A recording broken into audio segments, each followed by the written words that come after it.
Hello everyone, welcome to Durrett's Take. There's a lot I want to go over today, so let's get started. I want to go over my, as I do every week in the college football season, I want to go over my top 5 games of the week and my predictions for them. So let's start with number 5. So you got 24 Louisville versus 21 Pittsburgh, so battle of top 25 teams here. So not a great showing for Louisville on their primetime stage last week, especially on defense, giving up like 45 points over Miami. So they clearly established they're not top 4 in the ACC, because that was kind of the battle, is Miami or Louisville top 4.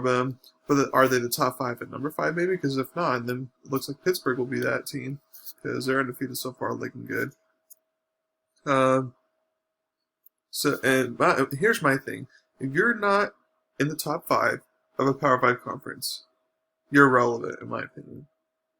Now, for a group of 5 school, if you're not top 2 in your conference, maybe 3, depending on like you're American, which is really good, or something like that. If you're not a top 2 or 3, you're irrelevant. Even if you are eligible, so you're irrelevant. Because like Pittsburgh, they look good so far, but they blew an FCS team, which doesn't impress me. And then they beat Syracuse by 11, which has a horrible offense. So we'll see if Pittsburgh's real against Louisville here or not. I feel like it's going to be a very close game, but I feel like defense will win it. And I have Pittsburgh winning by a field goal in the mid-20s, 27-24, something like that. Next one is 22 Army versus 14 Cincinnati. So again, Army is like some other teams that have played so far. It's like they've creamed Middle Tennessee, which looks like the worst FBS team right now. Either that or UTEP. And then they beat Louisiana Monroe, which is 0-2 so far, not looking good. So I'm not putting a lot. So it's hard for me to put a lot of stock in them right now. But if Army gets a win against a group of 5 opponent, a lot of people think are going to be the representative this year for the group of 5s in the Year 6 bowl game, then that obviously change everyone's opinion. And Army, I mean, they have faced Cincinnati and Tulane, might be somewhat hard. But other than that, and I guess the service academies will always be hard for them. But other than that, that's it. Unless they reschedule BOA, that'll be all their tough opponents. So it's a very big game for Army. But I'm going to have Cincinnati win this one. But because of Army's ball control and stuff like that, and it's not going to be a shootout per se, so I'm going to have Cincinnati win by 10, 24-14, a lower scoring game. Next one is 16 Tennessee versus South Carolina. So the SEC is back, which is great. By the way, my next 3 games are all SEC games. It's going to be great. A lot of people are buying on Tennessee because after their horrible 1-4 start last year, they finished 8-5 and looked impressive. But to me, their ceiling is 3rd best in their own division because Florida and Georgia, I feel like, are still in a class of its own right now. And then as far as the top 25 rankings go, yeah, maybe they are a top 25 team, but it'd be in the lower 20s type of thing. But we'll see if they're good. At South Carolina, they're starting a different quarterback than they are last year because they're a new freshman that they had beat out the guy they had last year. So if he was able to beat out the experienced guy, maybe he's going to be good for South Carolina. Who knows? But I just think South Carolina's not going to be that good this year, especially since they are starting new quarterback stuff. I'm going to have Tennessee win this game by a dozen, like 28-16, something like that. Next one is Mississippi State versus LSU. So Mike Leach in the SEC now versus Ed Orgeron. And I want to say rebuilding, but very different looking team from last year, obviously. This is so fascinating as far as storyline goes. Like Mike Leach leaves the Pac-12 and a long time ago, Big 12, which both, air raids work just fine, but the ACC, it's like, not really sure if air raids. Well, I should say LSU was kind of an air raid last year, and same with Alabama, but like you have to have like the best of the best wide receivers and quarterback, like a Tua, in order to make an air raid work in the SEC, in my opinion. So I feel like it'll definitely be a rebuild for Mike Leach to get to where he wants to go there. But I feel like LSU, it will be close in the first half because they're figuring out pieces and stuff. But then they'll kind of pull away in the second half. I have LSU winning by 2 touchdowns, 34-20. And then last is 23 Kentucky versus 8 Auburn. By the way, so the Louisville-Pittsburgh matchup ACC network, not even on ESPN or ABC or whatever, or Fox, or whatever, not on the prime time, ACC network. And then Kentucky Auburn, SEC network, Tennessee South Carolina, SEC network. It's just like these games should be on like either ABC, Fox, or whatever, or they should be on ESPN or ESPN2 or something like that. They shouldn't be on SEC network, in my opinion, because that's just a belief. It's like if you're a primetime game, you should be on a primetime channel instead of just you're on the afterthought channel type thing. But oh well. So a lot of people like Kentucky for some reason, even though they're going to be starting a new quarterback. I just don't. And a lot of people are just like, I just don't see like I know what at least I know what I'm getting in Bo Nix and Auburn.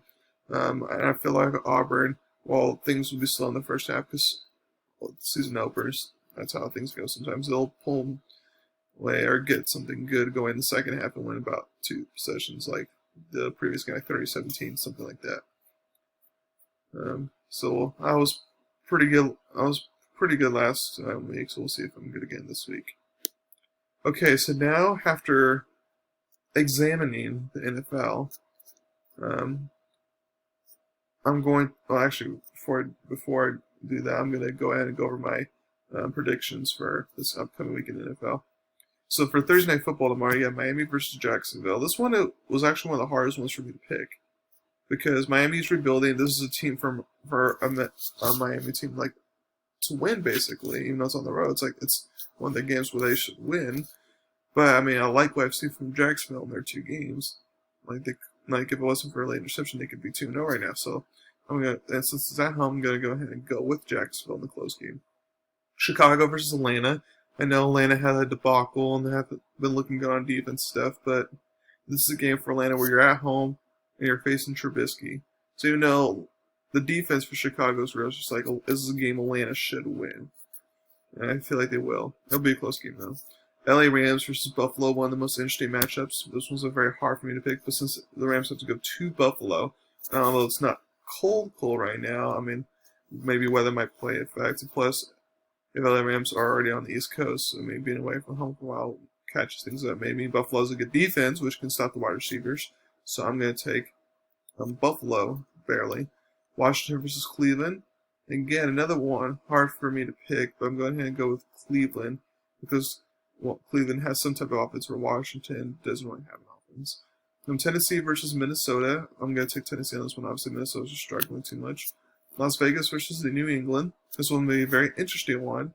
I feel like Bill Belichick will have something for Derek Carr, so New England wins. San Francisco versus New York Giants.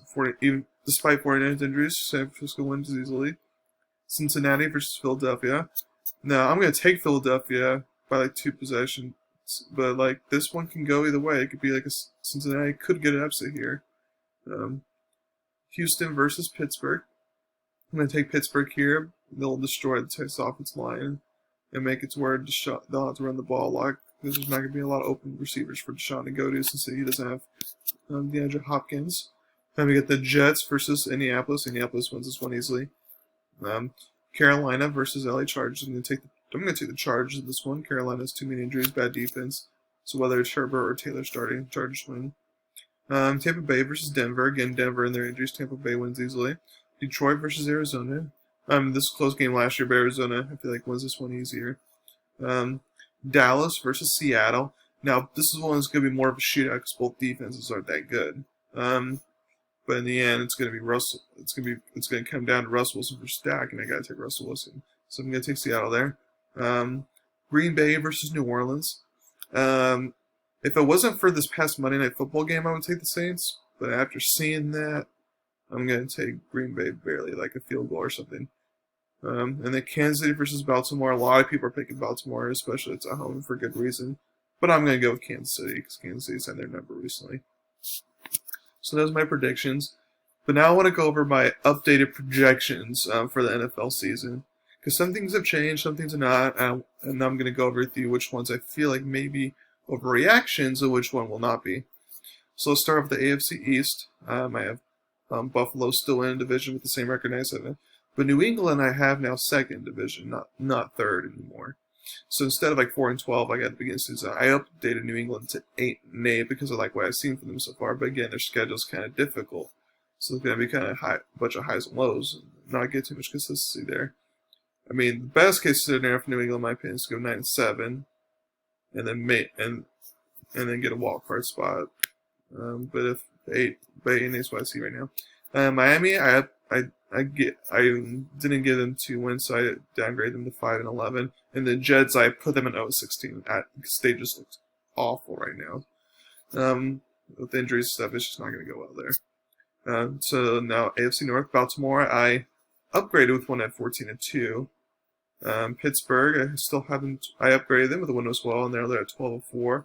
Cleveland, I had them 10-6, making the playoffs, which have now bumped them down to 8-8 because again, I don't trust Baker now and the Browns now after what I've seen so far. And then Cincinnati, I upgraded them to instead of like 1-15 or 2-14. I upgraded them to 4-12 because I like what I'm seeing from Joe Burrow.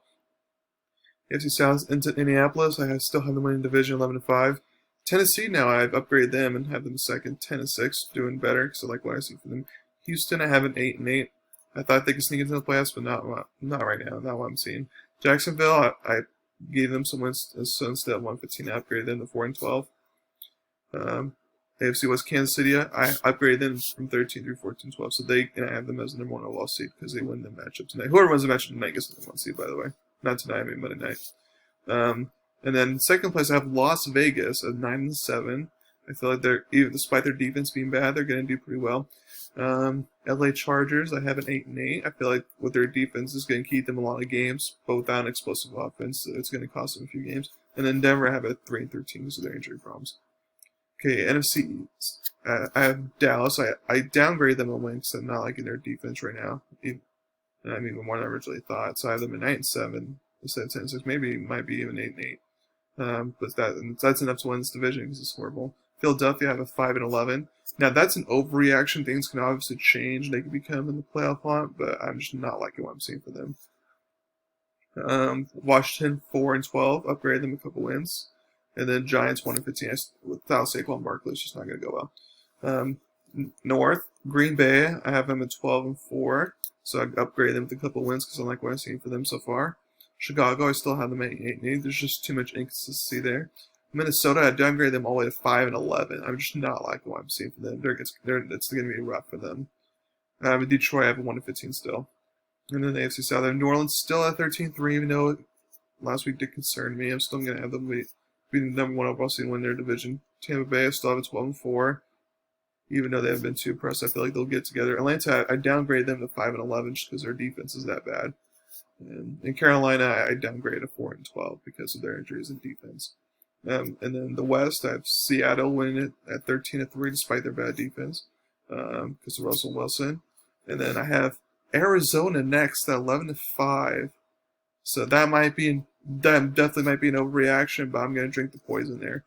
San Francisco, I'm next in 10-6 because even though injuries might reel them, both seasons, but injuries might reel them for a couple weeks, but I feel like they'll kind of get together and sneak into the playoffs. And then LA Rams at 9-7. So as you can see, the worst team 9-7. That's really good.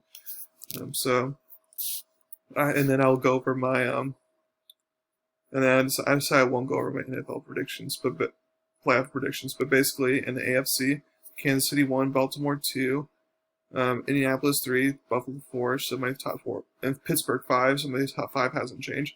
But then Tennessee is now 6 for me, and then Las Vegas is now 7 for me. And then NFC, my top 4 hasn't changed. New Orleans 1. Well, I guess my 1, 3, and 4 hasn't changed because Seattle's now 2. Green Bay 3, Dallas 4, and then 5, Tampa Bay still hasn't changed. So the 6 will be Arizona, and the 7, San Francisco. So thank you very much for listening to my podcast today. Please leave comments down about me. Thank you very much. This will be my last one for the week, so I won't do it again until next week. By the way, continue to watch the NBA playoffs because by next week we'll be in the finals, hopefully. I'm glad we have a series between Lakers and Nuggets. I'm looking forward to see how that goes. And same with Boston and Miami. So thank you very much. Have a wonderful day.